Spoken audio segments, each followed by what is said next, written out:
tindakan makar sebelum dialami Majapahit ini. Bercerita Prapanca, Kediri dan Singasari pernah mengalami. Kediri di masa pemerintahan Kertajaya banyak melakukan kesalahan. Di antaranya yang kemudian dijadikan alasan utama oleh Ken Arok yang memberontak adalah karena Sri Kertajaya tidak menghormati para pertapa, para resi atau brahmana. Kertajaya mempunyai permintaan yang dianggap berlebihan oleh para pemuka agama saat itu. Mereka diminta untuk mengesahkan pengakuan atau semacam pembenaran di mana Kertajaya adalah titisan para dewa. Bahkan Kertajaya meminta kepada para kawulo dan para pemuka agama untuk menyembahnya bagai layaknya dewa. Ken Arok mampu menangkap kegelisahan rakyat Kediri, lalu mengolahnya menjadi sebuah kekuatan untuk menggempur Kediri. Terjadilah saat itu perang yang amat berdarah di Ganter. Gajah Mada menyimak kisah itu dengan cermat. Baginya, tuturan sejarah seperti itu menjadi sebuah hal yang sangat penting. Bagi Gajah Mada yang memang mempunyai minat luar biasa terhadap kejadian-kejadian penting dalam sejarah masa lampau, apa yang disampaikan Prapanca itu sungguh menarik perhatiannya. Setelah perjalanan sejarah Kediri berakhir, lanjut Prapanca, dimulailah babak baru. Konon dipercaya orang, siapapun yang bisa mengawini Ardhanareswari, darinya akan lahir raja-raja besar turun-temurun sampai akhir zaman. Bekel Gajah Mada mencuatkan alis. Nama Ardhanareswari baru kali itu didengarnya. Siapa Ardhanareswari itu? Potong Gajah Mada yang penasaran. Arti kata Paramaiswari itu istri raja, sama dengan permaisuri atau prameswari. Ardhanareswari itu nama julukan yang diberikan kepada seorang wanita mulia. Darinya lahir raja-raja besar yang menyelenggarakan pemerintahan turun-temurun di tanah Jawa ini. Nama Ardhanareswari itu sama dengan Ardhanareswari. Siapakah wanita mulia yang mendapat julukan itu? Tidak ada dua di dunia ini kecuali Putri Kendedes, anak Empu Purwa dari Panawijen. Gajah Mada membeku. Di samping apa yang dialami Kediri, masih ada kejadian berikutnya yang bisa dianggap makar pula. Adalah Sri Kertanegara yang sama sekali tidak menduga Kediri yang adem ayem sanggup melakukan tindakan yang tidak terduga. Para prajurit Singasari dikirim ke seberang lautan dalam rangka Pamalayu. Pada saat Singasari sedang suwung, tidak ada prajurit yang mengamankan istana. Kediri di bawah Jaya Katwang bangkit melakukan tusukan. Sri Kertanegara tewas dalam peristiwa itu. Tidak berkedip, Bekel Gajah Mada menyimak kisah itu. Dulu, pada masa menjalani masa pendadaran sebagai prajurit baru yang mendapat kesempatan mengabdikan diri pada negara, Gajah Mada mendapat gemblengan wawasan kesejarahan, utamanya saat awal Majapahit berdiri di bumi Tarik Tralaya Antahwulan. Bagaimana sepak terjang Wijaya yang mampu membalas, menggusur Jaya Katwang dengan memanfaatkan pasukan Tartar, serta dilanjutkan dengan penggusuran pasukan Tartar itu sendiri. Tidak habis-habisnya Gajah Mada mengagumi kisah itu.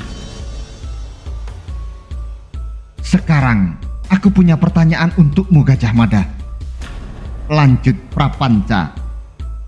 Apakah menurutmu tubuh Rakuti dan teman-temannya itu dialiri darah keturunan Kendedes? Pertanyaan sederhana yang dilontarkan Prapanca itu menyentakkan hati Bekel Gajah Mada. Seolah dari pertanyaan itu Gajah Mada menemukan mata rantai jawaban yang sangat diperlukan untuk menjungkir balikkan Rakuti dari tempat duduknya. Rakuti tidak berhak duduk di singgasana Majapahit.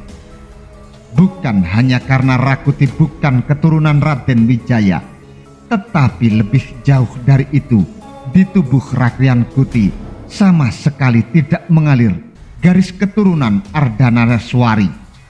Padahal bagi para kawula Majapahit yang asal mulanya berasal dari Singasari, siapapun orangnya, asal pada tubuhnya mengalir darah Ken Dedes, masih bisa dimengerti jika ikut berebut dampar singgasana. Sedang Rakuti, Gajah Mada tersenyum dengan tulus. Bekel Gajah Mada mengakui betapa besar makna sumbangan wawasan yang diberikan Prapanca itu. Artinya apa, Gajah Mada? Lanjut Prapanca. Dari sudut keyakinan banyak orang, Rakuti tidak akan langgeng menduduki dampar kencana karena ia tidak memiliki darah Ardanaiswari. Lebih-lebih dari sepak terjangnya, apa menurutmu Rakuti layak menjadi raja? Gajah Mada termangu. Menurutmu apa yang harus aku lakukan? Tanya Gajah Mada. Potong Prapanca. Aku ini bukan seorang prajurit. Mengenai apa yang harus kau lakukan sebagai seorang prajurit, tentunya kau memiliki gambaran langkah apa yang akan kau ambil. Kembali suasana menjadi hening. Gajah Mada membiarkan angannya terbang melayang menjelajahi ruang tanpa batas. Berbagai hal ditimbang-timbang dengan saksama karena Bekel Gajah Mada merasa di pundaknya lah kelangsungan hidup Majapahit saat ini berada. Di saat negara dalam keadaan kacau oleh ulah para pengacau, Bekel Gajah Mada harus berjuang keras menyelamatkan jaya negara dari perburuan besar-besaran yang dilakukan Rakuti. Jika hal itu nantinya berhasil dilaksanakan dengan baik, masih ada pekerjaan yang lebih besar lagi menghadang dirinya, yaitu mengembalikan kekuasaan Sri Jaya Negara dan memberikan hukuman kepada mereka yang telah melakukan tindakan makar itu. Prapanca tersenyum. Apapun yang akan kau lakukan, Gajah Mada, kembali kata Prapanca, kau sudah memiliki bekal yang menguntungkan. Kita melihat saat ini Rakuti melalui bawahannya melakukan tindakan yang sangat bodoh dengan melukai perasaan rakyat. Hati kawulo terluka berat oleh ulah mereka yang amat tidak menghormati mereka yang melakukan PP itu. Sebagai pohon, Rakuti tidak memiliki akar yang kuat. Dengan sekali dorong, itu pun tidak membutuhkan tenaga yang besar. Rakuti akan tumbang, percayalah. Terima kasih, balas Gajah Mada. Aku sangat menghargai pendapat dan wawasanmu. Setidak-tidaknya hal itu akan menjadi tambahan semangat bagiku dalam mengambil langkah selanjutnya. Bekel Gajah Mada dan Prapanca masih terlibat dalam pembicaraan seru hingga tidak terasa hari beranjak menjamah sore.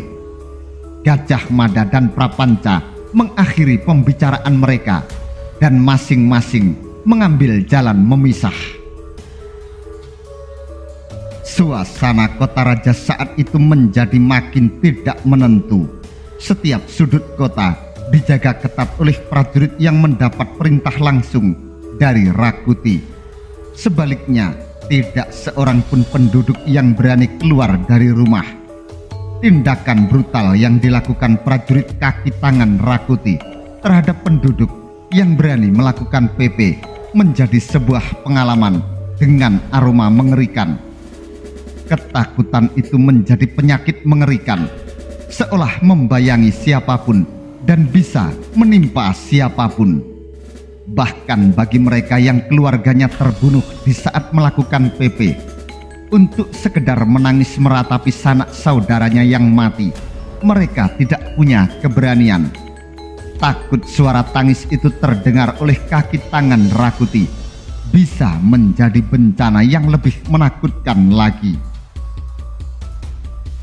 Di Rimbi, kegelisahan yang terjadi di kota raja terasa pula di tempat itu. Di dalam bilik pemujaannya, istri terakhir mendiang Raden Wijaya menerima kehadiran ketiga kakak kandungnya yang juga menjadi istri Raden Wijaya. Saudaranya yang tertua, Ratu Tribuaneswari, duduk bersebelahan dengan Ratu Prajna Paramita serta Ratu Narendra Duhita. Mestinya bila lengkap, masih ada seorang perempuan lagi yang dengan rukun akan ikut berkumpul di tempat itu.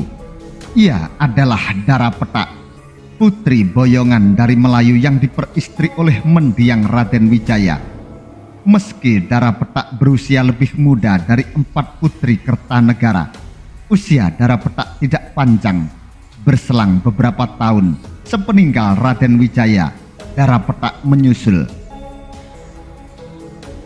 Gayatri yang memperoleh gelar Raja Patni telah berserah diri menjadi seorang biksuni dan melayani umat Buddha.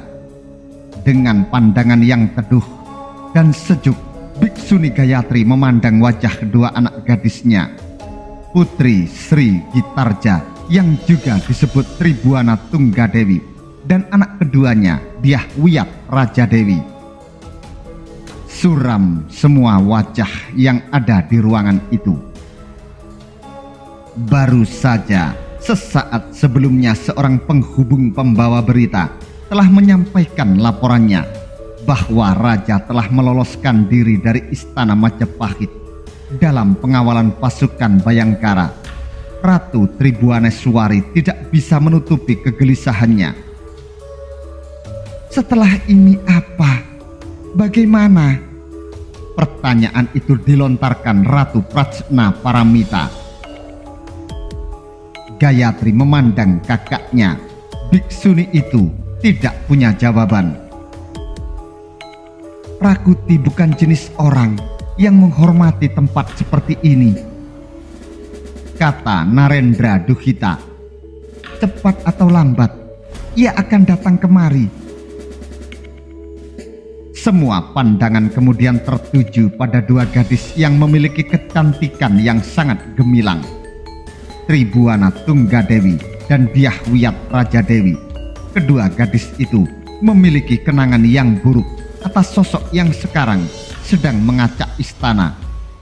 Dalam setiap kali berpapasan, Rakuti tidak menyembunyikan nafsunya melalui cara memandang yang seolah akan menelan seluruh tubuhnya. Bahkan ada kalanya tanpa alasan yang jelas, Rakuti melakukan kunjungan ke Kahuripan dan Daha. Di sana, untuk beberapa waktu, kedua putri itu tinggal dan mendapat tugas madeg ratu dengan gelar Breh Daha dan Breh Kahuripan. Padahal di hati masing-masing kedua gadis itu telah bersemayam nama laki-laki yang dicintai, Raden Cakradara dan Raden Kudamerta. Sayang sekali, telah sebulan lamanya Cakradara dan Kudamerta bersama Lembu Anabrang meninggalkan mereka melaksanakan tugas negara ke Bali. Kini Rakuti yang menakutkan itu menguasai istana. Di sisi yang lain, ketiga saudara tua Ratu Gayatri Raja Patni sangat menyadari sasaran Rakuti untuk melanggengkan kekuasaannya mencengkram Majapahit adalah melalui kedua gadis cantik jelita itu. Breh Daha dan Kahuripan harus segera diungsikan, berkata Ratu Tribuaneswari. Perburuan yang akan Rakuti lakukan tidak hanya atas Srijaya Negara, tetapi juga pada daha dan kahuripan. Itu sebabnya Dyah Buana dan Dyah Wiyat harus segera diungsikan. Gayatri memandang kakak sulungnya. Kemana? Ratu Tribuaneswari dan Ratu Narendra Dukita saling memandang.